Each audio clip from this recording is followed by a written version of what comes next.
They are clearly exhausted during the day. So why is it that the moment they lie down in bed, their brain becomes even more awake? At the beginning, what kept you awake may have been work and stress. Later, what keeps you awake becomes the fear of insomnia itself. Welcome back to DeepSleep Health Lab. In the previous episodes, we talked about why sleep is important, what affects sleep, what happens during sleep, and several practical ways to improve sleep. But there is one question that many people still face, even after they understand all these methods. When night comes, they still cannot fall asleep. They are clearly exhausted during the day.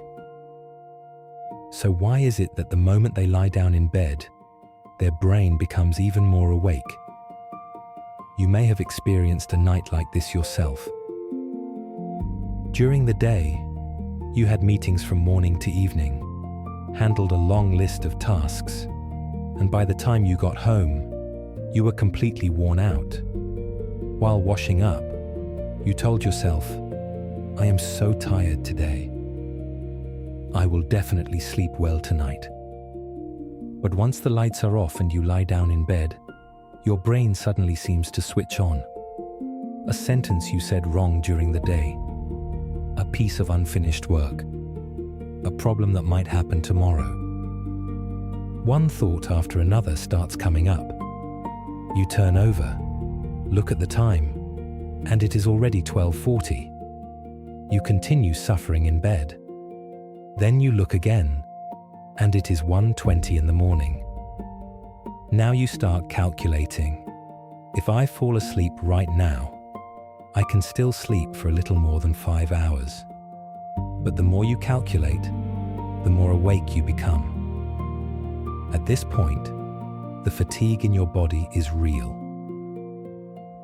But unfortunately, your brain has also entered another state. That state is alertness. In this episode, we are going to explain clearly how insomnia begins and how it is often maintained by things we do unintentionally. First, we need to make one thing clear. A bad night of sleep once in a while does not mean you have insomnia disorder. Before an important exam, when problems appear at work, during family conflict, when the body is uncomfortable, or when you sleep in an unfamiliar environment, people may temporarily sleep poorly. This is a normal human response to stress. When danger appears, the brain is supposed to stay alert. It is not supposed to shut down quickly. Short-term insomnia may last for a few days or a few weeks. When the stress eases and the environment returns to normal, most people's sleep will gradually return to normal as well. But for some people, even after the original problem has been solved, the body has recovered and life has gone back to normal. They still begin to feel tense every night. At that point, insomnia becomes a continuing state. In medicine, chronic insomnia is usually defined as difficulty falling asleep, difficulty maintaining sleep, or waking too early, occurring at least 3 nights per week, lasting for more than 3 months, and clearly affecting daytime life. The most important point is this: you have enough opportunity to sleep, and the environment is suitable, but you still cannot sleep well. So why does one period of short-term poor sleep turn into long-term insomnia? In sleep medicine, this process is often explained through 3 links: the personal foundation that makes someone more vulnerable to insomnia, the event that triggers insomnia, and the factors that keep insomnia going. The foundation for insomnia is different for every person. Some people are naturally more sensitive. They think a lot. When they face uncertainty, the brain repeatedly simulates different possibilities. Some people already have anxiety or emotional difficulties. Others are especially sensitive to sound, light, or changes in the body. These factors do not mean that a person will definitely develop insomnia. They only mean that when stress arrives, their sleep is more easily affected. As for the triggering event, it may be a serious crisis at work, a change in a relationship, an illness, or even several days of travel across time zones.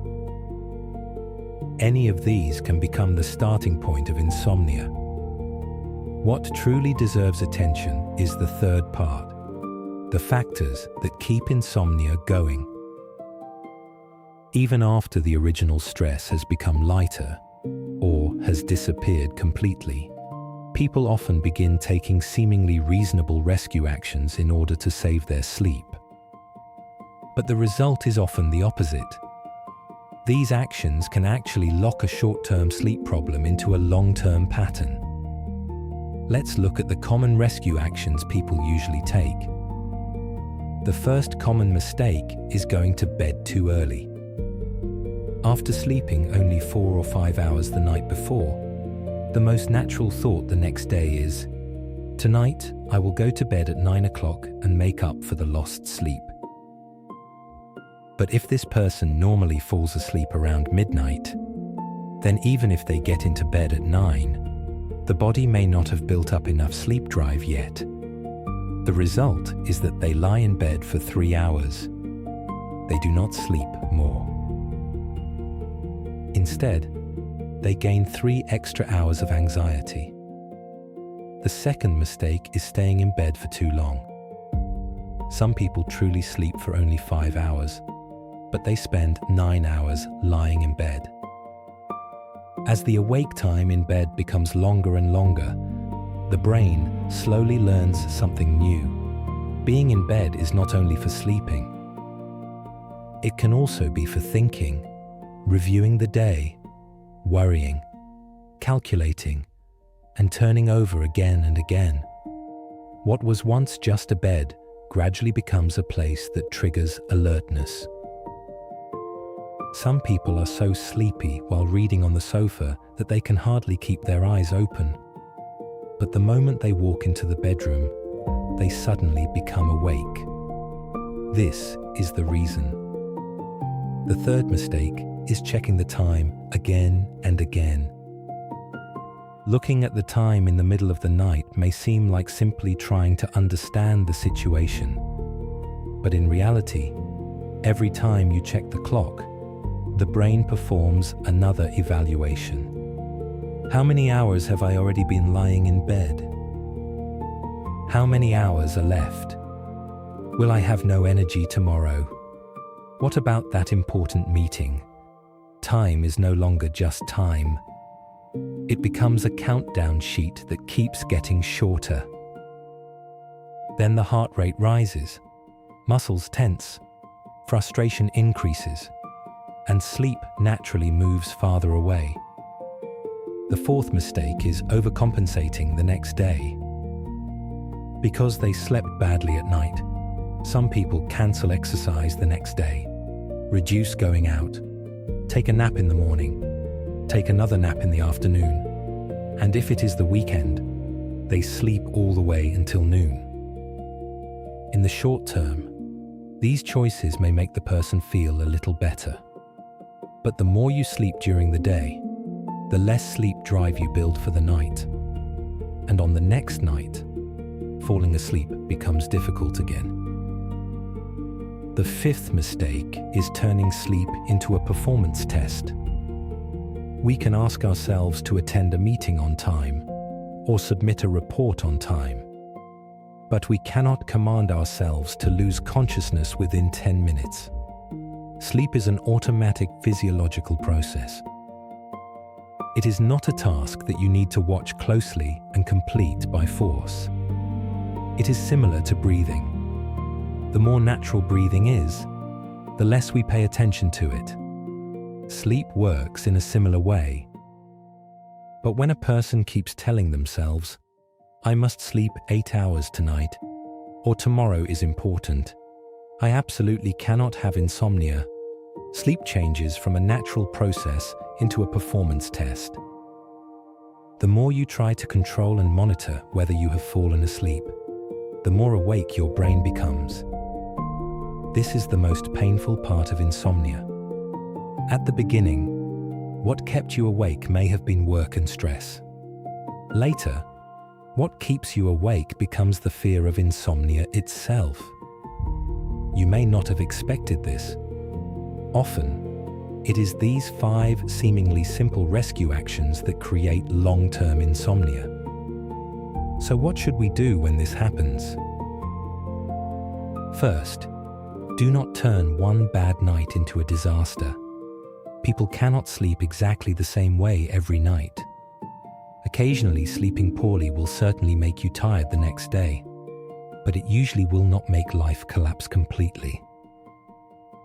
The more you interpret one night of insomnia as danger, the more your brain will prepare for danger the next night. You can tell yourself, tonight may not be ideal, but my body will still get some rest. Even if my condition is a little worse tomorrow, I can still complete the most important things. Reducing the sense of disaster is not just comforting yourself. It is removing the alarm from the brain. Second, go to bed only when you feel sleepy. Do not lie down early just to fight for more sleep. Fatigue and sleepiness are not the same thing. Fatigue means you do not want to keep doing things. Sleepiness means your eyelids feel heavy, your attention begins to drift, and your body is truly ready to enter sleep. If you are tired but not sleepy, you can sit quietly outside the bed for a while. Wait until real sleepiness appears, and then go to bed. Third, if you lie down and clearly feel awake, get up and leave the bed temporarily. You do not need to stare at the clock and calculate 20 minutes. You only need to ask yourself, am I becoming more and more irritated? Am I turning over repeatedly and calculating time? If the answer is yes, get up and leave the bedroom. In a dim and quiet environment, do something low stimulation. For example, read a few pages of a paper book, or listen to a familiar and calming piece of audio. When sleepiness returns, go back to bed. The purpose is not to punish yourself. It is to retrain the brain. The bed should be connected with sleep, not with wakefulness and anxiety. Fourth, move the clock out of sight. If you must set an alarm, put your phone or clock somewhere you cannot see it, and where it is not easy to reach. The alarm will ring when it needs to ring. Knowing the exact time in the middle of the night brings no benefit to your sleep. Fifth, try to maintain your normal daily rhythm. Even if you slept badly the night before, do not make up for it with a large amount of daytime sleep the next day. Get up at your usual time. Keep basic activity. Get daylight exposure during the day. If you are truly sleepy, you can take a short rest, but do not sleep for a long time during the day. Otherwise, it will consume the sleepiness that should have built up for the next night. The logic behind these methods is not to force yourself to fall asleep. It is to reduce conscious interference with sleep and allow the body to take over sleep again. When that happens, sleep can occur more naturally and normally. There is also an important point we need to clarify here. Improving sleep habits is not the same as treating chronic insomnia. For long-term insomnia, a typical non-drug treatment today is cognitive behavioral therapy for insomnia, also known as CBT-I. CBT-I is not simply telling people to drink less coffee or turn off the phone earlier. It is a structured treatment that usually lasts several weeks. It includes correcting unhelpful beliefs about sleep, stimulus control, reasonable scheduling of time in bed, relaxation training, and other methods. One point needs special attention. In CBT-I, adjusting time in bed must be based on a person's own sleep records and health condition. It should be supported by professional medical assessment and evaluation. If you also have serious snoring, waking up while choking or gasping during sleep, uncontrollable discomfort in the legs, severe daytime sleepiness, ongoing depression, or anxiety, then do not simply blame everything on insomnia. There may be other health problems behind it that also need to be addressed. In that situation, you should seek help from a doctor or a sleep professional. Finally, let's summarize today's episode. Insomnia often begins with stress, but it may be maintained by the behaviors we use to try to rescue sleep. Going to bed too early, staying in bed too long, checking the time repeatedly, overcompensating during the day, and forcing ourselves to fall asleep.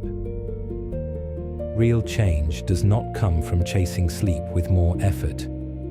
It comes from reducing monitoring, reducing anxiety, and allowing the bed to become a signal for sleep again. Tonight, if you lie down and start calculating time again, remember this sentence: sleep is not a task that must be completed. It only needs you to give it a chance to happen naturally.